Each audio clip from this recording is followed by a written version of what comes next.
Hi, this is Dolly Weber, and welcome back to Strangers in the Oil. Today I'd like to talk about the forgotten concept called obedience. Recently, it's really come to my attention that as crucial as obedience is in the mind of the heart of the Lord and of Jesus and all that he talked about when he was here on earth, it tends to be given a very low priority, if any priority at all, in the quote-unquote church world today, and that even includes the Pentecostal world. How often do any of you hear anybody talking about obedience? You know, when I was a child, I learned the song called Trust and Obey.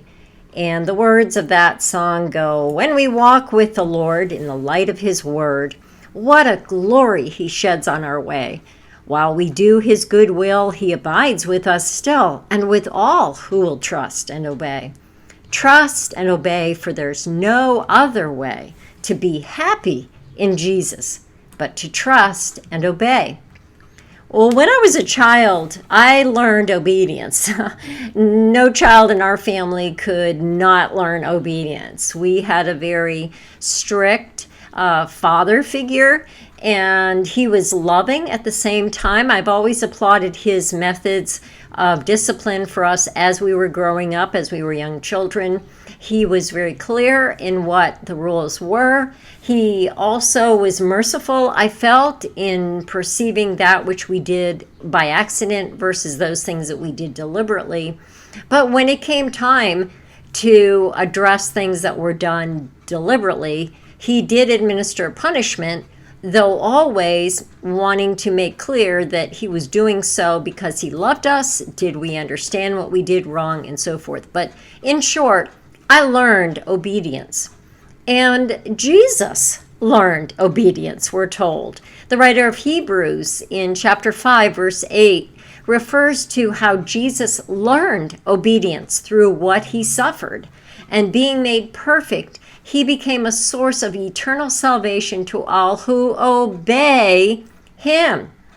More than once, Jesus referred to doing his Father's will, and his part was to obey.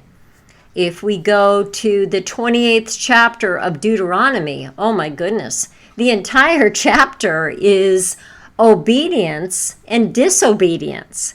And at the beginning, it's kind of in a clear, short way saying, hey, you obey me, you obey the Lord, and everything will be fine. You'll be provided for, protected, you'll have peace, everything will be fine. And the majority of the chapter, the last part of the chapter, lays out many things that should be a 1,000 red flags to anybody considering disobeying. And those are curses, literal curses, even down to disease, mildew, which refers to cancer, in my opinion. But things like the heavens becoming as brass, that God will not hear your prayers. It's a very dangerous thing to disobey. And yet, it's really just recently come to my attention, it's given such a small place in today's Christian world. I never, very rarely hear anybody talking about obedience. Now, today in this new covenant, we have grace. Jesus came to atone for our sins in a once and for all way, meaning that any time we come to him, because we will sin, we do sin, and we come to him each time in acknowledgement of what we have done. We're still battling, and he is an eternal provision fountain for us every time that we come to him. But does that mean there's no more such thing as obedience? Does that mean that sin disappeared? There are some that are preaching that. And they're basically promoting something called antinomianism, which means no more law, simply no more law. And unfortunately, they're deceiving many people into thinking that that's Jesus. There's no more law. He came to abolish the law, when in fact, the law remains, but it is now on our hearts. And wow, that has made it a lot. We're more accountable now. It's not easier. We're more accountable. So now we're not just responsible for what we do with our hands or even what we say with our mouths, but we're responsible for what we think in our hearts as well. All of them. So that's why the new covenant, the new law now written on our hearts, it's so huge that it's way beyond a stone tablet. But it doesn't mean that there's no more law. On the contrary, Jesus said the entire law, when one of the Pharisees was trying to trip him up, what is the greatest law? And Jesus said that they are all wrapped up in love the Lord your God with all your heart, soul, mind, and strength, and love your neighbor as yourself. And guess what? Part of that, if you love the Lord, you obey him. And this too is part of a big doctrine. It's called Message of the Cross, and it's coming out of Jimmy Swaggart's ministry, and unfortunately it has spread to many others, where they're not talking about Jesus. They're not talking about his commands. They're not even talking about what it means to obey God. It's like it's a moot point now. All we have is just say the cross. Yet we have commands. Jesus and the Father still have a heart. Now, it's similar to, this sounds like a silly analogy, but say in the past you were maintaining a porch for somebody, and the rule used to be the porch must be swept once a day. But now in the new covenant, you've got to keep the porch shiny 7 days a week, 24 hours a day. So yeah, sweeping the porch is part of it, but that in no way comprehends what we're responsible for now. In the old covenant, we were told don't murder, which meant taking the other person's life. In the new covenant, it means even more. Not only are we not to take their life, but now if we hate our brother, we are guilty of the same. So again, the new covenant is more expanded than the old. We're responsible for more. It's more difficult, except by the power of the Holy Spirit dwelling in us to carry out that pleasure to the Lord, the fulfillment of that to the Lord. It's impossible. But that's the whole point. Jesus died to send his Spirit so we could have his Spirit residing in us to actually fulfill, provide that shiny porch versus, well, make sure you sweep it 7 days a week. Adultery, similarly, that used to be merely what happened in the physical way. Jesus said, whoever looks at a woman lustfully in his heart has committed adultery. So again, we're accountable in a much greater way, in a deeper way. He's watching our thoughts. You know, they're talking about thought crimes. Well, in the kingdom of heaven, that's more of a reality than when many would want to think. We're responsible for everything now. And he is saying that if we love him, if you love me, Jesus said in John 14, keep my commandments. So he's talking about commandments. He cares. The problem is we don't. And the problem is it's not being preached. But he had commands. And he said that they will be a measure of whether we truly love him or not. John the Beloved wrote in John, the second chapter, 1 John 2, he said, by this we can be sure that we have come to know him if we keep his commandments. So let's take the converse of that. If we don't keep his commandments, we don't know him. And pure and simple. And that's why there are many that are living their lives as so-called Christians, even in a Christian leadership kind of format. And I'm talking people that are on TV pretending this through songs that they're singing or things that they're preaching, and yet they are not keeping the commandments of Jesus. So what Jesus said, and well, through John the Beloved, they don't know him.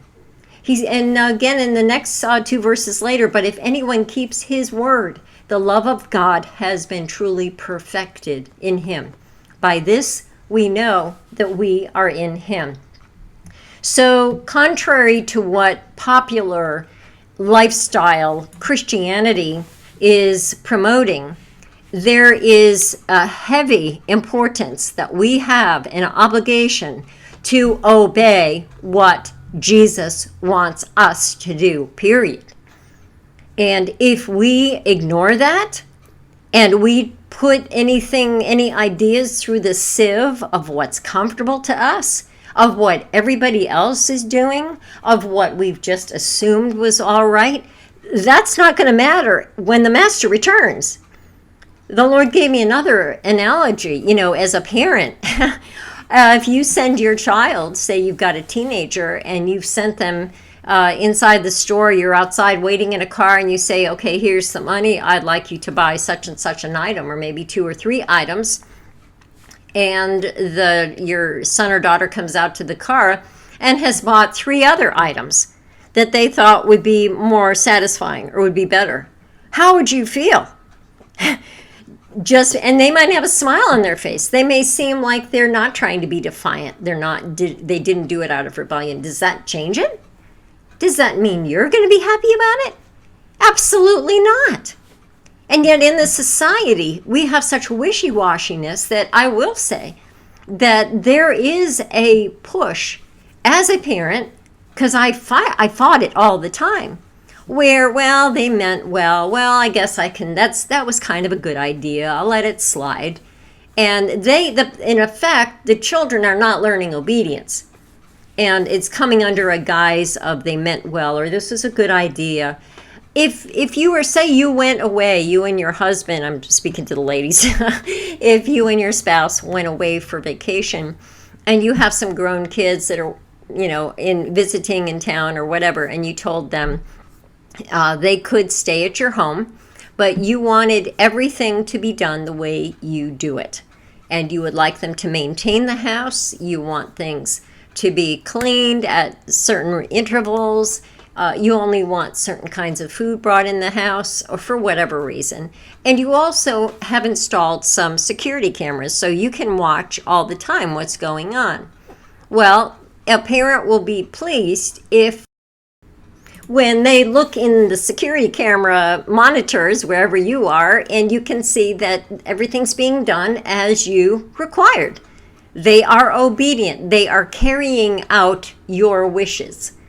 And let's say that those wishes were very particular for particular reasons. They weren't just arbitrary. They weren't just whimsical. They were for very specific, important reasons. Well, on the contrary, what if you were seeing that your kids, while you were gone, that one of them decided to start taking the house apart, and they got it in their idea to redecorate the house.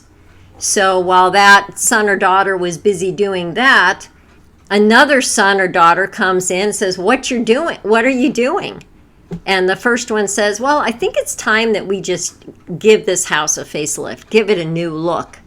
When in fact, you wanted everything kept and maintained exactly how it was. Now, the responsible sibling would say to the first one, you can't do that. That's not what they said. That wasn't the requirement that they laid out. But if you're part of today's Christian world, and you're that second child coming in, you're going to say, oh, that's a great idea. Oh, that's nice. They needed that. That makes sense. Everybody in the neighborhood has that color or whatever. That's how the Christian world is treating the commands of Jesus.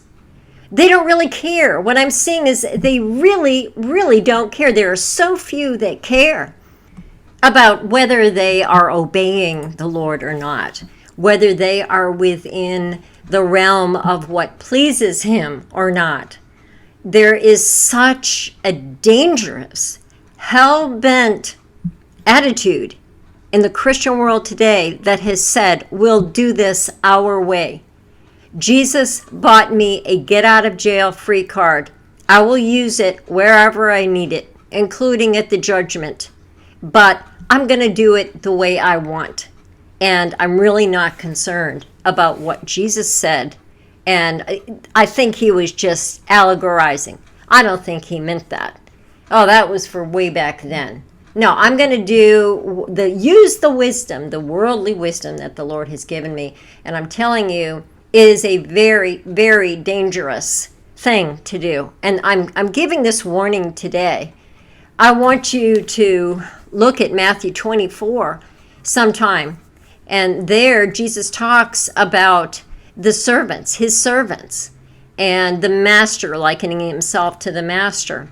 And the servants have perceived that the master is taking longer getting home than they had anticipated. So they're doing things that they know are displeasing to the master, thinking that he's not going to see, thinking that they can stop in time. I don't know. And I really don't know what Christians today are thinking when they really don't care. Well, what did he command or not? What's in your thinking?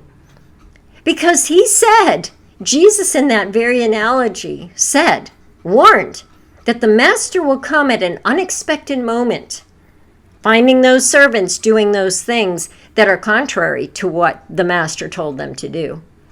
And do you know what is going to happen when he returns? Jesus said that master will cut the disobedient servant to pieces and assign him a place with the hypocrites, where there will be weeping and gnashing of teeth. Obedience never disappeared from the mind and heart of the Father. And it's still, they're waiting for it. Obedience is better than sacrifice. Carrying out the will of the Father is better than coming up with a smart idea that we meant well. Kind of like Peter when he was next to Jesus and Jesus told him what was going to happen. And Peter said, "Oh no, Lord, that's not going to happen." And what did Jesus say? "Get behind me, Satan. You don't perceive, you're not pursuing the things of God, but the things of men." There's a very clear line. It's not fuzzy like the church world wants you to think. It's not a free-for-all like Message of the Cross is promoting and many, many others. It's not a do-it-yourself thing. Jesus, who he is, what he stands for, his attributes that will be seen through us if we're truly of him, those things are crucial, critical. And carrying out his heart is of absolute importance if you wish to enter the gates of heaven and get to glory. You better consider the term obedience and whether you are involved in it. I look forward to talking to you next time. God bless you.